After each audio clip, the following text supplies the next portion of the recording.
Hey, this is Dee. I am in my kitchen and I am making some charbroiled oysters. Now, I went down to Louisiana and I bought me some oysters, but guess what? I didn't buy them in the shell. I bought them in the container. So I was like, I wanted me some charbroiled oysters. And I had used a muffin tin and I put them in a muffin tin and did them. And I was like, there got to be a better way. So I went on Amazon and found these. Hold on.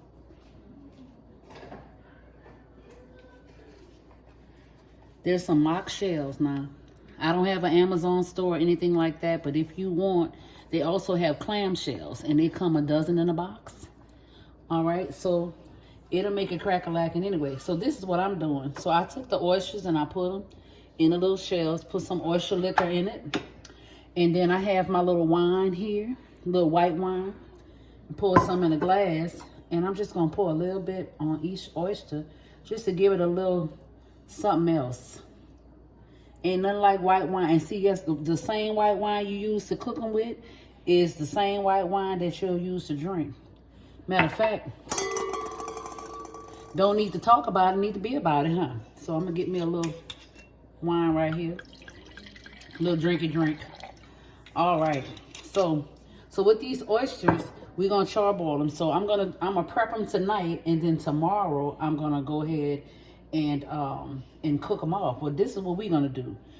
Let me get a drink first. Hold up. So this is what we do. So we're gonna have some just plain like this, and then we'll have a few that will have some good old crab meat in it. So we have oysters with crab meat. So I'm just gonna do maybe 6 of them, maybe half of them. Put a little crab meat in the liquor. And we're not putting any seasoning on this because oysters have their own brine, and they're already salty. The crab meat is already salty, and it doesn't make any sense to put any seasoning on it. Now, we're going to be putting butter on top of this as well.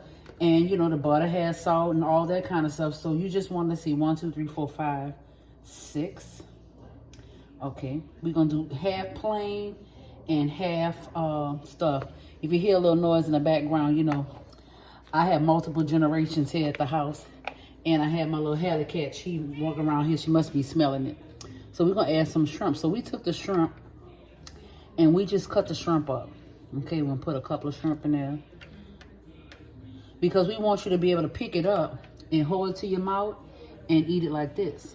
So that's why we cut up our shrimp. So we're going to put a couple of things. Honey, you're going to have to wait because you won't even need a snack. Okay, well, you just going to wait then. Because I'm doing the video. When I finish the video, I'll shake you a little snack on the floor. 1, 2, 3, 4. 1, 2, 3, 4, 5, 6, 7, 8, 9, 10, 11, 12. All right, but we're doing 6. So you got those right there. So that's half the battle. So what the other thing we're going to do is we're going to add some butter to it. Now, my daughter made this really good butter. Y'all hold tight. This is an impromptu video. I ain't got nothing together. Hallie cat, you're not getting no snack right now. Mama doing a video. You're going to have to wait. You're going to have to wait, sugar pudding. So my girl made homemade butter. Wasn't hard to make. Maybe we can do a video on making a butter. Well, she made a cowboy butter, and it had bacon and onions and all this kind of stuff in it. And guess what we're going to do? We're going to put some of that on here. And this is just part of it. This is just like the first part. And we're going to put this on a couple of the plain ones. Okay? And so here's some more of the butter. We actually made the butter for some steak we had, but we wound up having more. And so we froze it. And I said, hey, let's try to put these on some of these oysters and see what we can get crack-a-lacking. So this is like more of an Old Bay butter that she made. And it has garlic and Old Bay and some other spices in it. So it's really good. So we're going to put this, because we already cooked a few of them to see how it would taste. So we're going to put that on there. And I know usually the butter is melted. Child, this ain't about perfection. At the end of the day, it has to taste good. And taste outweighs all the little nuances about, hey, it got to be this, it got to be that. To me, it just got to be good. Okay. So we got this butter on here. Okay.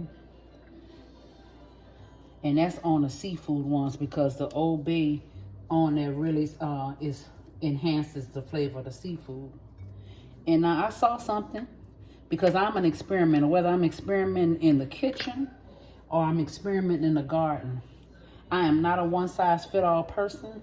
I like to try different things. And at the end, I'm looking for results. I'm not looking for perfection. Okay, so we have 6 with the Old Bay butter. We have 3 with the cowboy butter. And then we also have, all right, we got 3 with the cowboy butter. And then we have the other ones that's plain. We're gonna take this out of here. And I'm gonna put a little bit of something else on here that we tried out tonight. Remember, this impromptu, honey. I ain't got none of this stuff together. Let's see. Let's see what we do. Don't you tell nobody but God that I'm putting this on here. Okay. So you add a little bit of Italian dressing. Just a little bit. Just a little dab of do. You add that little twangy twang to it. And it might not be the right way or the way you do it or whatever. But you know, like I said, at the end of the day, I'm eating this. And it has to taste good. That's what I'm worried about. I am not worried about coloring inside the lines. I do not color inside the lines. There you go. All right. So this is the first part of it. So we got this done. And what we're going to do is we're going to run this under the broiler for about 2 or 3 minutes. And then we're going to take it out. By then, all the butter will be melted and the oyster will start its poaching process inside the oven, inside the liquid. Look at that. That is pretty. So stay tuned while I run these in the oven, and then I'll show you how that look. And then we'll go to the next step. The next step after you poach them in the liquid is to crown them with some Parmesan Reggiano and some parsley. And then once we do that, we'll be done. All right, stay tuned for more. All right, these are the oysters, the first round. And then we got to put some cheese on it. All right, hold on. All right, this is the cheese on top, and we're going to go back in the oven. Stay tuned. All right, this is the final product. That's the plain and the butter and the crab meat and shrimp. All right, happy holidays. Enjoy your family. Bye-bye.